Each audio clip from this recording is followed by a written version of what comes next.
आज हैदराबादमा पानीले हेर्नुहोस् पुरै हाइटेक सिटी आएको रोडै बन्द गरिदियो यार।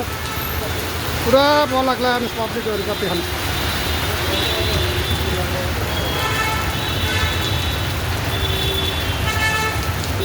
हैदराबादमा दोस्रो पटक पानी आएको।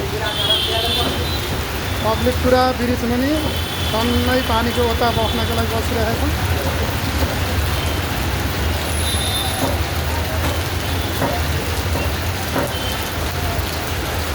न्युज अस्पतालको नजारा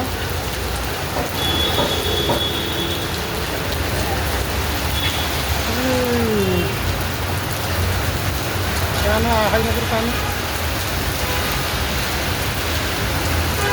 मुसलधारे पानी आएको, मुसलधारे पानी।